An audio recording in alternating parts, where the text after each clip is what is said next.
Frost Giant Studios has released its first pre-alpha gameplay footage for StormGate, which we will be having a look at today. It features a match between professional StarCraft 2 player TLO and StormGate developer Monk.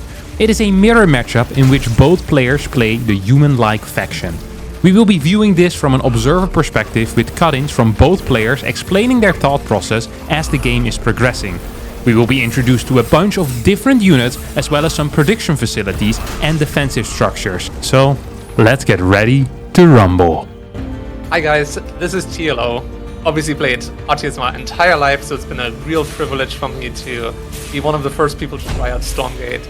Really stoked about this match against Kevin. Think I'm gonna do some light harass in the early game and then just try to overwhelm him with a massive amount of macro. Now let's have a look at some of this gameplay footage. So we're starting in the base of TLO. Let's just play a little bit. So we see multiple buildings being constructed. I can't quite see if there's a worker in there or not. We can see the moment the building on the far right side is going to finish as a scout enters. Come on, show me the building on the right. Oh yeah, there's a little worker that popped out. So there was a worker inside. Similar to how Terran functions in StarCraft 2. Now, another interesting thing here is that we immediately get a look at two resources. You have a single gold mine-like structure closer to Warcraft 3, and then you have a secondary resource that is here right above me on the left side of the base, which is going to be some type of kryptonite-looking rocks. Like if Superman was around, he wouldn't like those very much.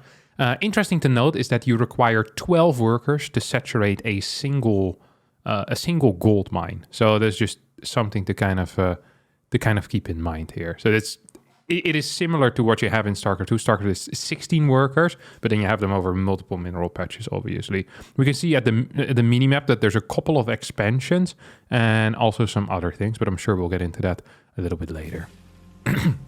For now, scouts across, of Monk went across the map and fighting with TLO scouts. My name is Kevin Monk Dong, and I work on gameplay and balance on StormGate.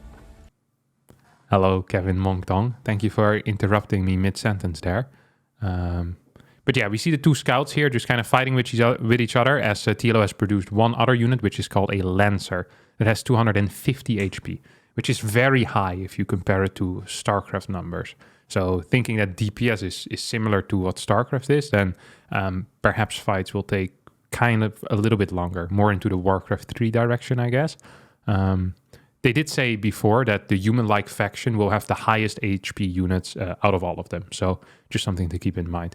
Also, please note that this is 2 minutes and 7 seconds into the game. And there's already a scouting unit on the other side of the map, which is literally called a scout. So this is a dedicated scouting unit. Perhaps a little bit similar to the Reaper, except you can probably build it a lot faster. I don't know where it comes from. Maybe out of a barracks, maybe out of like the main command center, or maybe you spawn with it. I simply don't know. Today, I'll be trying a fast expansion build, and then I'll try to tech to higher tier units to defend whatever TLO throws at me. Good luck with that. Oh, there goes your scout. He has no units. Now, one of the concepts in RTS is when you're playing a game and is that you build attacking units. Here the game developer seems to have forgotten that. He has no units. He expanded and went into heavy tech and is gonna now lose some stuff here against TLO's little push. He has like 2 of the Lancer units, which seem to be melee. They had 250 HP. And then he has 6 of those sniper rifle dudes. And look at this defensive structure. It got speed build as well. We can actually kind of go back into that. Look at the speed building that's going on over here, yeah?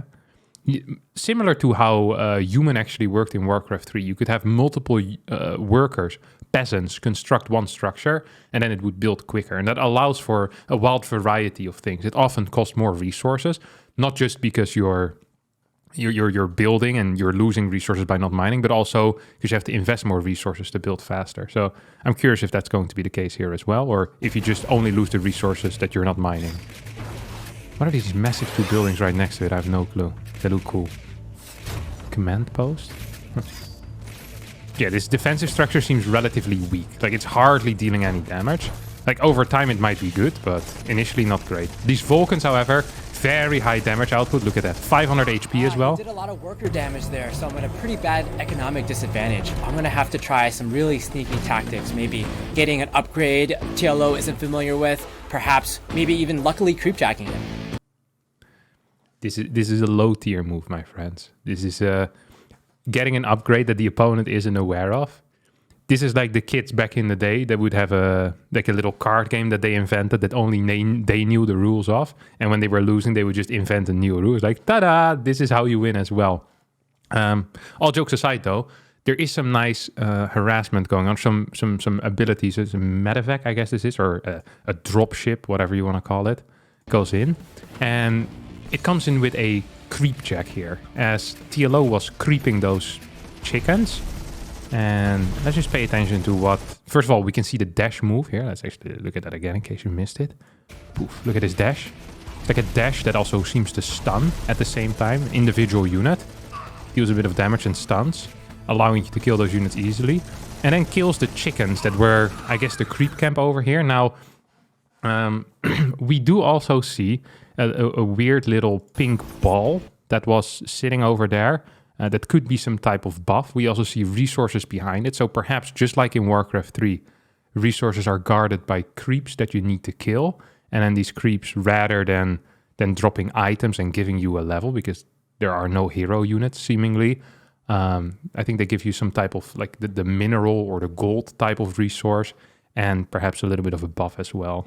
Is what it seems like. There's like a pink ball floating there. It could also just be a visual bug, but I don't think they put a visual bug in the gameplay footage.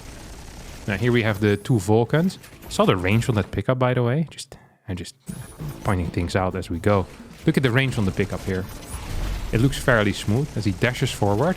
It's like 2-3 range or so. On the high ground there is basically a sieged up zoning tool. Looking forward to hopefully dealing the finishing blow against Kevin here. I'll attack again from the right side through the light trees, but this time we'll bring in a larger force from the left side as well.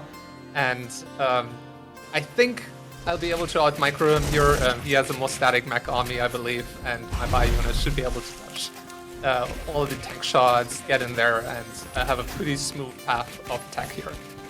Very interesting. So he mentioned the difference between bio and mech. So you can kind of play both, it seems like. Looks like Monk went for the mech army. It has 3 freaking turrets in the back as well. It's like these zoning tools. The trees, by the way, they disappeared, so you can clear those. We saw that earlier already as well, I think. But you can clear the trees. That is interesting. Destructible terrain. And that opens up a different path, makes turtling a little bit harder. You have some I don't know what these air units are. Seem to have some type of energy as well. And this game is an absolute toast. Yeah, taps out with a GG. Oh, that's it.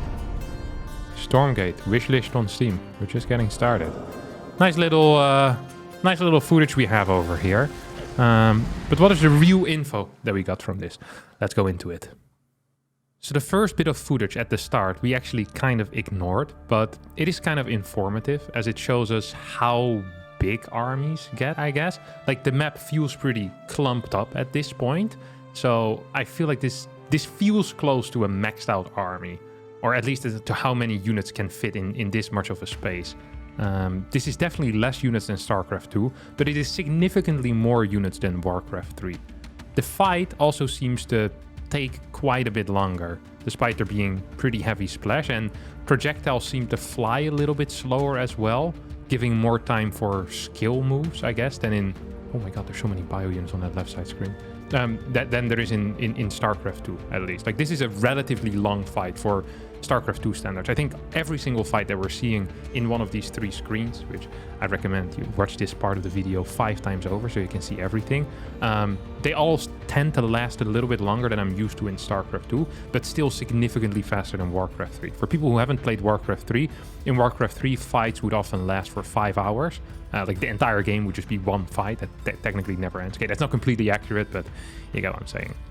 It just takes a long time. So that doesn't seem to be the case here. Buildings seem to, like the start seems to be pretty fast as well. Like there is some interaction within the first 2 minutes with the scout. Then there is the initial push that I think happened at around the 5-minute mark. So that shows a little bit of the pacing. This is significantly faster. People forget this, but this is significantly faster than what it was in Wings of Liberty. Wings of Liberty was a game, the first expansion of StarCraft, or sorry, the first iteration of StarCraft 2, was a game in which it often took 8 to 9 minutes 6 to 7 minutes for anything to really happen whatsoever in the game. It was extremely boring the first 7-8 minutes. It was kind of tedious.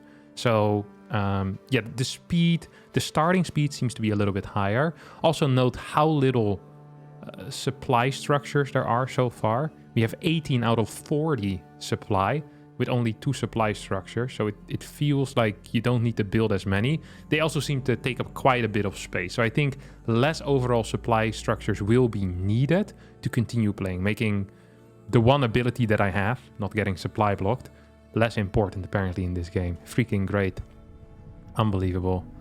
I do like a dedicated scouting unit, obviously. 120 HP seems to have an active ability as well, which is cool. Do enjoy that. I like the speed building as a concept. Because there's such an obvious, downside to it as well, that it costs a lot of money. It tends to be easy to scout as well. So I just find that freaking cool.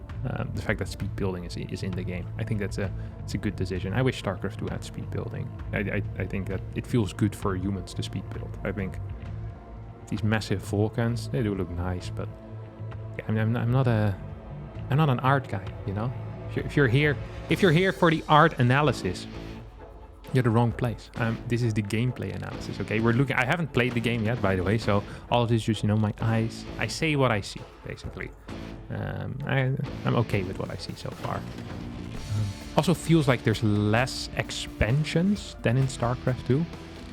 In StarCraft 2, it often feels like, you need to go up to 7 bases quickly. Here it feels like there's slightly less of a focus on workers. And another thing that I would actually like to mention is that we haven't seen any real harass on the workers yet either. Like no Oracle flying in, no Widow Mine.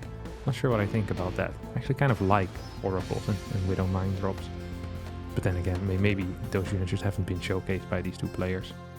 Maybe this is another upgrade that TLO isn't aware of, that you can drop Widow Mines on the other side of the map. Talk about the devil. Look at this handsome devil on the screen. It's a high quality camera as well. Looking solid, TLO. Looking solid. Then we have this little fight over here. Some like healing dude in the back.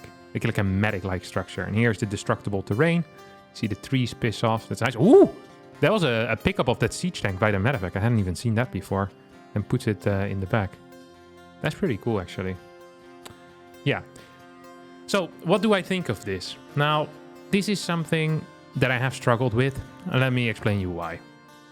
Now, my feelings towards StormGate and the Frost Giant Studios in general have always been very positive. I mean, I like the company, I like the people that work there. I trust the people that work there to create a good game. They've made the 2 games that I've played the most in my life, Warcraft 3 and StarCraft 2. So I have a lot of trust, a lot of hype just naturally, because the people that have basically been keeping me entertained for the past 2 decades are making a new game, and I'm very excited for it. But I haven't played the game yet. I have no clue if this game is going to be good. I hope it's going to be very good, and that's why I'm kind of hyped for it. Now, I've noticed that in the past, when I was very hyped, people thought that perhaps I was like the PR agency of Frost Giant or the PR agency for StormGate, as all my hype was basically based on nothing. And I think I do want to apologize for that.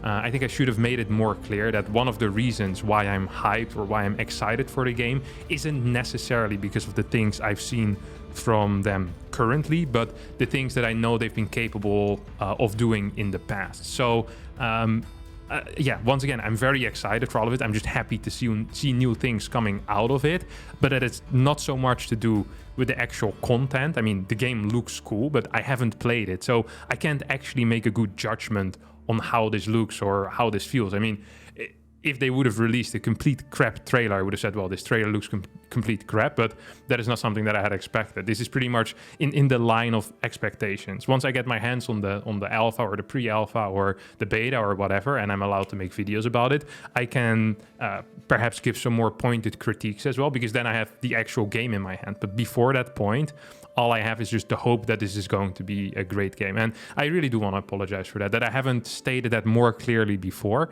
that the reason why I'm so excited and so generally positive is not so much because of what they're showing currently, but because of what I know that they are capable of and what they've done in the past, what they've produced in the past. Because of what I've seen so far, I've seen too little to accurately make a judgment on whether this is going to be a great game. I'm not a game journalist either. I've not been following the progress of 35 different games, and as a result, I have some special insight on that. No, I'm just a fan of the work they have previously produced, and as a result, I'm hyped for the work that they're currently producing. So every time they release something, I'm going to be excited until I get my hands on something, and then if it plays like crap, then I'll be like, okay, this plays like freaking crap. And if it's very good, I'm gonna be like, wow, this feels very good.